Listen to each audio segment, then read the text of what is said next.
Hi hello ನಮಸ್ಕಾರ. ಯಾರೆಲ್ಲ ಈ ವಿಡಿಯೋ ನೋಡ್ತಿದ್ರೋ ಅವರೆಲ್ಲರಿಗೂ ನಮಸ್ಕಾರ.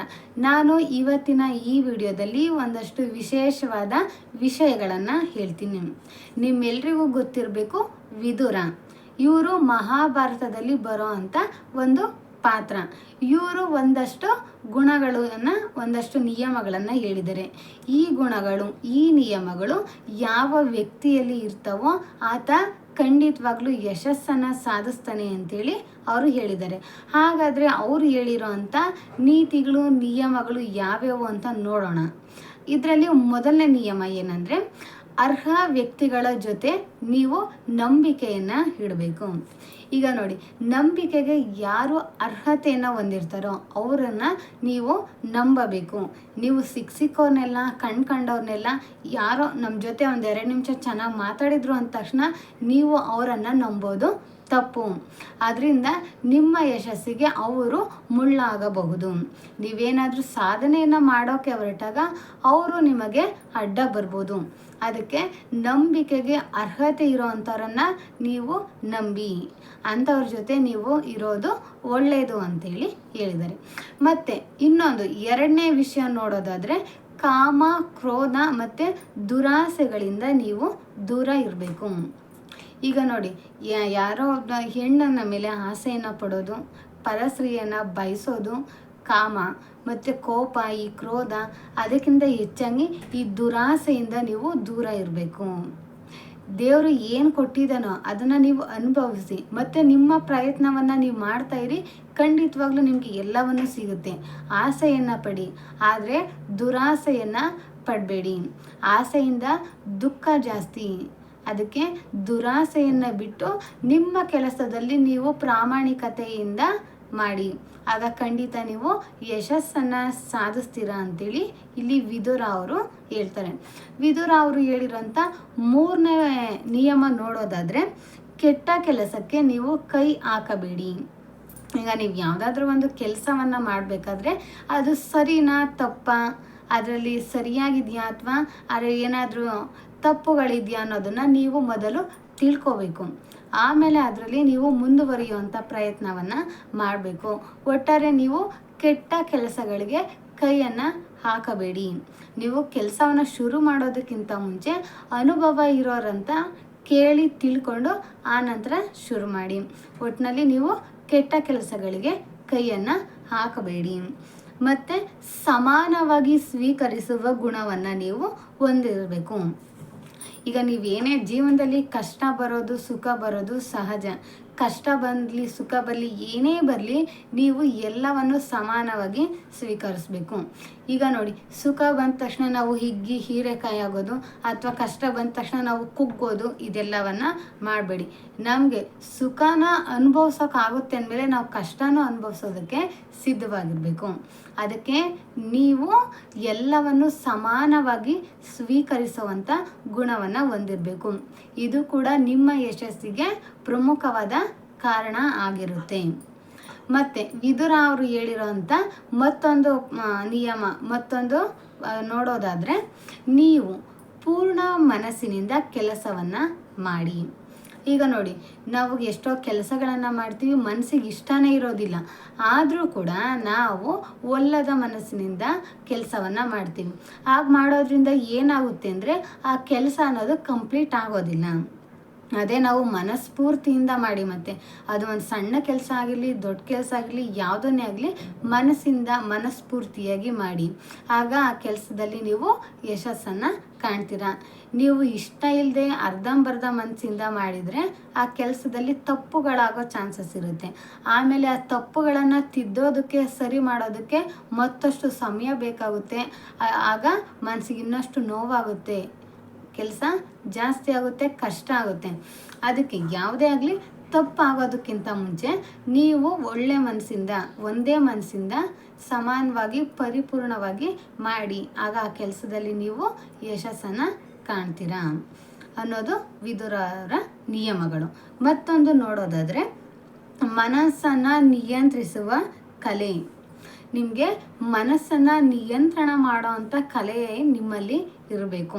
ಈಗ ಮನಸ್ಸು ನೋಡಿ ಚಂಚಲ, ಅದು ಎಲ್ಲಂದ್ರಲ್ಲೇ ಹಾರಾಡ್ತಾ ಇರುತ್ತೆ. ಅದನ್ನ ನೋಡಿದಾಗ ಹಾಗಿರಬೇಕು ಅನಿಸುತ್ತೆ, ಇದನ್ನು ನೋಡಿದಾಗ ಹೀಗಿರಬೇಕು ಅನಿಸುತ್ತೆ, ಮತ್ತೊಂದೇನೋ ನೋಡಿದಾಗ ಅದು ಬೇಕು ಹಾಗಿರಬೇಕು ಅಂತ ಅನಿಸುತ್ತೆ. ಅದಕ್ಕೆ ಎಷ್ಟು ಸಾಧ್ಯನಷ್ಟು ನಾವು ನಮ್ಮ ಮನಸ್ಸನ್ನು ಹಿಡಿತದಲ್ಲಿ ಇಟ್ಕೋಬೇಕು. ಮನಸ್ಸನ್ನು ನಿಯಂತ್ರಣ ಮಾಡೋವಂಥ ಕಲೆ ಅನ್ನೋದು ನಮಗೆ ಇರಬೇಕು.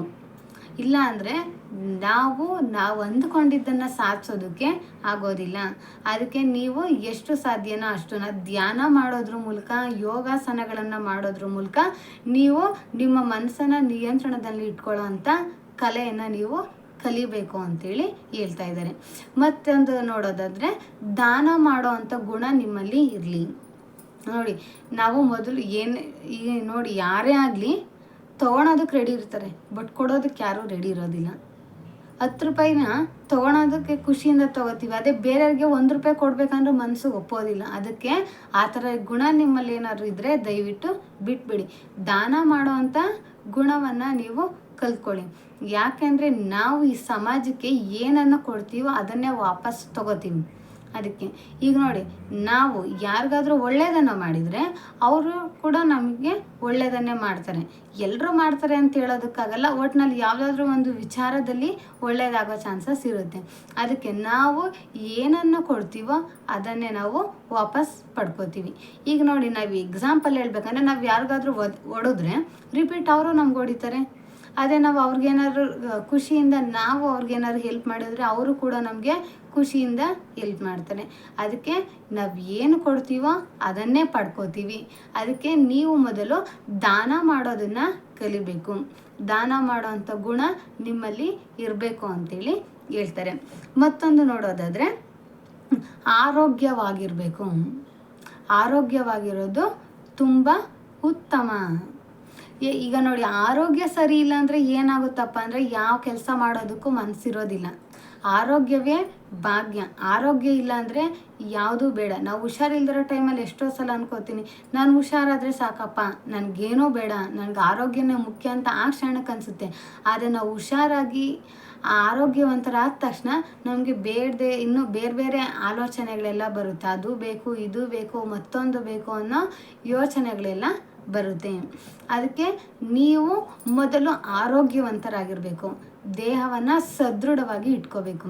ನಾವು ಹೆಲ್ದಿಯಾಗಿದ್ದರೆ ಮಾತ್ರ ನಾವು ಒಳ್ಳೊಳ್ಳೆ ಯೋಚನೆಗಳನ್ನು ಮಾಡೋದಕ್ಕೆ ಸಾಧ್ಯ ಆಗುತ್ತೆ, ಮತ್ತು ಒಳ್ಳೆ ಕೆಲಸಗಳನ್ನು ಮಾಡೋದಕ್ಕೆ ಸಾಧ್ಯ ಆಗುತ್ತೆ.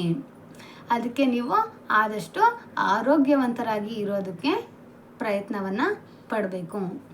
ಮತ್ತು ಇನ್ನೊಂದು ನಿಯಮ ಏನು ಅಂದರೆ, ನೀವು ಸೋಮಾರಿಗಳಿಗೆ ಸಹಾಯವನ್ನು ಮಾಡಬೇಡಿ. ನೋಡಿ, ಎಷ್ಟೊಂದು ಜನ ಸೋಮಾರಿಗಳಿರ್ತಾರೆ, ಕೆಲಸನೇ ಮಾಡಲ್ಲ, ಎಲ್ಲ ಕೂತಿದ್ದ ಜಾಗದಲ್ಲೇ ಆಗಬೇಕು, ಉಂಡ್ಕೊಂಡು ತಿನ್ಕೊಂಡು ನಾನು ಆರಾಮಾಗಿರಬೇಕು, ಕಷ್ಟನೇ ಪಡಬಾರ್ದು, ಆದರೆ ಎಲ್ಲವನ್ನೂ ಸಿಗಬೇಕು ಅಂತೇಳಿ ಬಯಸ್ತಾ ಇರ್ತಾರೆ. ಅದಕ್ಕೆ ಅವರಿಗೆ ನೀವು ಯಾವುದೇ ಕಾರಣಕ್ಕೆ ಸಹಾಯವನ್ನು ಮಾಡಬೇಡಿ. ಸೋಮಾರಿತನದಿಂದ ಆಚೆ ತರುವಂಥ ಪ್ರಯತ್ನವನ್ನು ಬೇಕಾದರೆ ಮಾಡಿ, ಆದರೆ ಅವ್ರಿಗೆ ಸಹಾಯ ಯಾವ ರೀತಿ ಉಣ್ಣೋಕ್ಕೆ ತಿನ್ನೋಕ್ಕೆ ಅವ್ರಿಗೆ ಏನು ಬೇಕೋ ಅದೆಲ್ಲವನ್ನು ಕೊಡಿಸೋ ಅಂಥ ಪ್ರಯತ್ನವನ್ನು ನೀವು ಮಾಡಬೇಡಿ. ಅಂಥವ್ರಿಗೆ ಸಹಾಯ ಮಾಡಿದರೆ ಅವರು ಇನ್ನಷ್ಟು ಮತ್ತಷ್ಟು ಸೋಮಾರಿಗಳಾಗೆ ಉಳ್ಕೋತಾರೆ. ಅದಕ್ಕೆ ನೀವು ಬೇಕಾದ್ರೆ ಅವರನ್ನು ಬೆಳೆಸೋ ಅಂಥ ಪ್ರಯತ್ನವನ್ನು ಮಾಡಿ, ಆದರೆ ಇನ್ನಷ್ಟು ಕುಗ್ಸೋ ಅಂಥ ಪ್ರಯತ್ನವನ್ನು ಮಾಡಬೇಡಿ. ಒಟ್ಟಿನಲ್ಲಿ ಈಗ ನಾನೇನು ಹೇಳಿದ್ನೋ ಈ ಎಲ್ಲ ಗುಣಗಳು ಇದ್ದರೆ ಮಾತ್ರ ಆ ವ್ಯಕ್ತಿ ಜೀವನದಲ್ಲಿ ಖಂಡಿತವಾಗ್ಲೂ ಏನಾದರೂ ಸಾಧನೆಯನ್ನು ಮಾಡ್ತಾನೆ ಅಂತ ವಿದುರ ಅವರು ಹೇಳಿದ್ದಾನೆ. ಈ ಎಲ್ಲ ಗುಣಗಳು ಯಾವ ವ್ಯಕ್ತಿಯಲ್ಲಿ ಇರ್ತಾರೋ ಆ ವ್ಯಕ್ತಿ ಯಶಸ್ಸನ್ನು ಗಳಿಸ್ತಾನೆ. ಮತ್ತು ಯಶಸ್ಸನ್ನು ಗಳಿಸ್ಬೇಕು ಅಂತ ಯಾವ ವ್ಯಕ್ತಿ ಅಂದ್ಕೊಂಡಿರ್ತಾನೋ ಆ ವ್ಯಕ್ತಿ ಈ ಎಲ್ಲ ನಿಯಮಗಳನ್ನು ಪಾಲನೆ ಮಾಡಲೇಬೇಕು. ಇಲ್ಲಾಂದರೆ ಆತ ಸೋಲೋದು ಕಡ್ಡಾಯ ಅಂತೇಳಿ ಇಲ್ಲಿ ವಿದುರ ಅವರು ಹೇಳಿದ್ದಾರೆ. ಈ ವಿದುರನ ನಿಯಮಗಳು, ನೀತಿಗಳ ಬಗ್ಗೆ ನಾನು ವಿವರಣೆಯನ್ನು ನೀಡಿದ್ದೀನಿ. ಈ ವಿವರಣೆಗಳು ನಿಮ್ಮೆಲ್ಲರಿಗೂ ಇಷ್ಟ ಆಗಿದೆ ಅಂತ ನಾನು ಅನ್ಕೋತೀನಿ. ವಿಡಿಯೋ ನೋಡ್ತಾ ಇರೋಂಥವ್ರೆಲ್ಲರಿಗೂ ಧನ್ಯವಾದಗಳು. ಯಾರೆಲ್ಲ ಸಬ್ಸ್ಕ್ರೈಬ್ ಆಗಿಲ್ವೋ ಸಬ್ಸ್ಕ್ರೈಬ್ ಆಗಿ, ಲೈಕ್ ಮಾಡಿ, ಶೇರ್ ಮಾಡಿ, ಮತ್ತು ಆದಷ್ಟು ನನಗೆ ಸಪೋರ್ಟ್ ಮಾಡಿ ಅಂತ ಕೇಳ್ಕೊತೀನಿ. ಈ ವಿಡಿಯೋ ನಿಮ್ಮೆಲ್ರಿಗೂ ಇಷ್ಟ ಆಗಿದೆ ಅಂತ ಅನ್ಕೋತೀನಿ. ಎಲ್ರಿಗೂ ಧನ್ಯವಾದಗಳು. ಜೈ ಹಿಂದ್, ಜೈ ಕರ್ನಾಟಕ ಮಾತೆ.